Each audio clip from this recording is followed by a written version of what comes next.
بسم اللہ الرحمن الرحیم۔ السلام علیکم ورحمۃ اللہ وبرکاتہ۔ میں آپ کا بھائی حکیم امتیاز دانش۔ اچھا، جیسے کہ ہم نے ایک سلسلہ شروع کیا ہوا ہے مردانہ کمزوری کے بارے میں، جن سے جسمانی کمزوری کے بارے میں، اور اکثر لوگوں نے یہ سوال بھی پوچھا تھا کہ یہ جو مردانہ کمزوری ہوتی ہے، یہ جن سے جسمانی کمزوری ہوتی ہے، یہ کتنے قسم کی ہوتی ہے؟ تو میں نے آپ کو بتایا تھا یہ ہر مزاج میں ہوتی ہے۔ جیسے انسان کے 6 مزاج ہیں، میں نے جیسے اعصابی عضلاتی ہے، عضلاتی اعصابی، عضلاتی غدی ہے، غدی عضلاتی ہے، غدی اعصابی ہے، اعصابی غدی ہے، ٹھیک ہے۔ ان 6 کے 6 مزاج کے اندر یہ جو ہے یہ کمزوری ہو سکتی ہے۔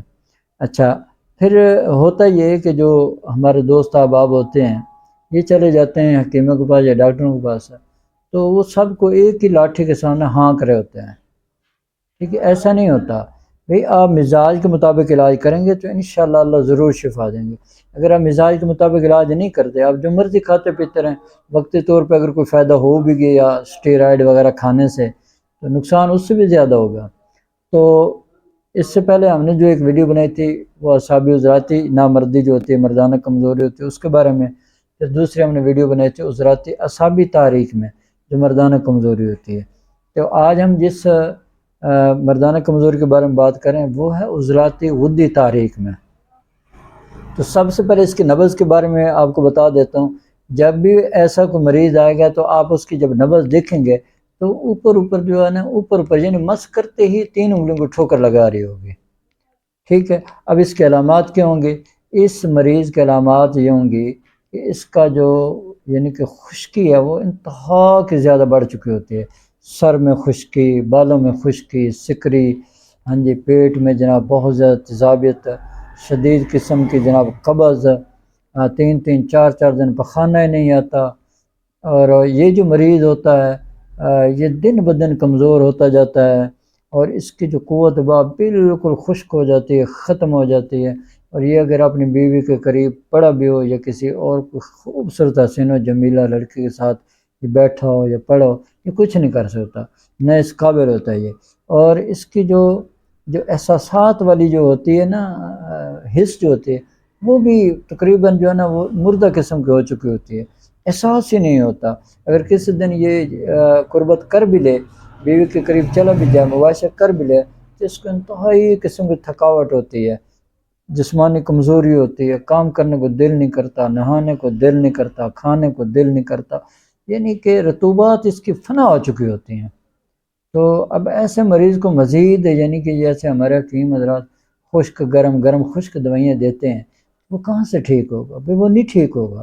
تو اس کے لیے بہترین حال یہ ہے کہ پہلے اس کے اندر رطوبات پیدا کی جائیں، ایسی اس کو غذا کھلائی جائے جس سے اس کے اندر رطوبات پیدا ہوں اور وہ ٹھیک ہونا شروع ہو جائے۔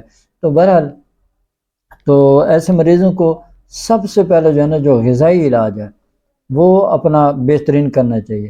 پہلے ان کو میں پرہیز بتا دیتا ہوں کہ ان چیزوں سے پرہیز کرنا چاہیے، ٹھیک ہے۔ پھر غذائیں بتاؤں گا کہ یہ غذائیں کھانی چاہیے۔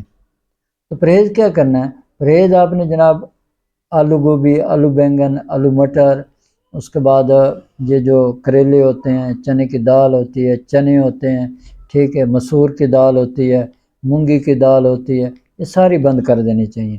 پلاؤ نہیں کھانا چاہیے، اس طرح کی ساری چیزیں بند کر دینی چاہیے۔ ہر وہ بادی چیز جیسے پراٹھے ہیں، تکے ہیں، کباب ہیں، حالانکہ یہ طاقت والی چیزیں ہیں نا، لیکن یہ نقصان دیتی ہے ایسے مریض کو، یہ بند کر دینی چاہیے۔ اب اس مریض کو کھانا کیا چاہیے؟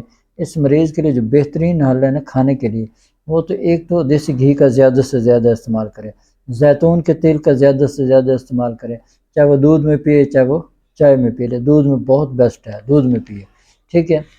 اس کے بعد اس بندے کو جو غذا ہے وہ کدو، ٹنڈے، شلجم، گاجر، مولی، شوربے والے سالن بنا کے دیسی گھی میں بنا کے اس میں کالی مرچ، ادرک، لہسن، زیرہ سفید، چھوٹی الائچی وغیرہ کا یعنی کہ مسالہ بنا کے وہ اس کو دیں، اس کے ساتھ اس کو روٹی کھلائیں، ٹھیک ہے۔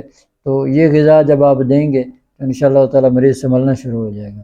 تو کوشش کیا کریں ایسے مریض جو ہیں اگر گوشت کھانا بھی ہے تو پرندوں کو گوشت کھائیں، ٹھیک ہے، تیتر ہیں، بٹیر ہیں، اس کے علاوہ دیسی مرغا ہے، بکرے کا گوشت ہے، چھترے کا گوشت ہے، یہ استعمال کریں۔ جب یہ استعمال کریں گے اس سے بڑا ان کو یعنی فرق پڑنا شروع ہو جائے گا۔ اب رہی میڈیسن کی بات، تجھے میرا مجرب ترین علاج ہے نا اس مزاج میں جو میں نے علاج کیا ہے. اور اب دوست صاحب آپ کہتے ہیں کہ ہمیں نسخے دیا کریں. یا نسخے کیسے دیں؟ نسخے آپ کو دیتے ہیں، اگر آپ حکیم نہیں ہیں تو پھر آپ کے پیسے ضائع ہو جاتے ہیں. پھر زیادہ ہم ایک ہی آپ کو نسخہ دے سکتے ہیں، ٹھیک ہے نا. تو لیکن میرا جو طریقہ علاج ہے وہ کچھ اس طرح سے ہے کہ میں اس کے لیے نا 3 میڈیسن کھانے کے لیے دوں گا، ٹھیک ہے.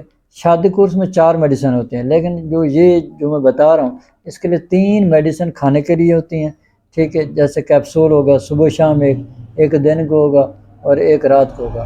حکیموں کے لیے بتا دیتا ہوں، جو حکیم حضرات ہیں ان کے لیے یہ کہ 6 اکسیر صبح شام 1000 ملی گرام کا کیپسول آپ نے جو ہے نا ہمارا نیم گرم دودھ کے ساتھ کھانا ہے. اور اس کے ساتھ 5 ملین 6 اکسیر برابر وزن مکس کر کے 1000 ملی گرام کے کیپسول بھر کے آپ نے دن کے وقت پانی کے ساتھ کھانا ہے، ٹھیک ہے. اور رات سوتے وقت جو ہے ایک سفوف سدا جوانی والا ہے، ٹھیک ہے. وہ میں بتا دیتا ہوں آپ کو، اگر آپ بنانا چاہتے تو بنا لیں. اس میں آپ نے ایسے کرنا ہے: سالم مصری 50 گرام، ستاور 50 گرام، موسری سفید 50 گرام، مغز پنبہ دانہ 50 گرام، چھلکا اسپغول یہ بھی 50 گرام. باقی ہر چیز کا بریک پاؤڈر بنا لیں، اور چھلکا جو ہے یہ بعد میں آپ ڈال دیں، تو اس سے بڑا فرق پڑے گا انشاءاللہ تعالیٰ. تو یہ رات سوتے وقت 1 چمچ آپ جو ہے دودھ کے ساتھ کھا لیا کریں. یہ 1 مہینے کا علاج اگر آپ ہم سے منگوائیں گے تو ہم اس کی قیمت لیتے ہیں 6500 روپیہ، 6500 روپیہ. ڈیلیوری چارج ہم خود پے کریں گے.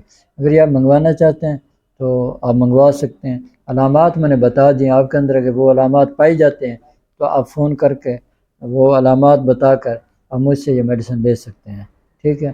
میری اللہ سے دعا ہے کہ اللہ تعالیٰ مجھے اور آپ کو اور پوری دنیا کے تمام مسلمانوں کو صحت والی، سلامتی والی، عافیت والی، برکتوں والی، کامیابی والی زندگی عطا فرمائے.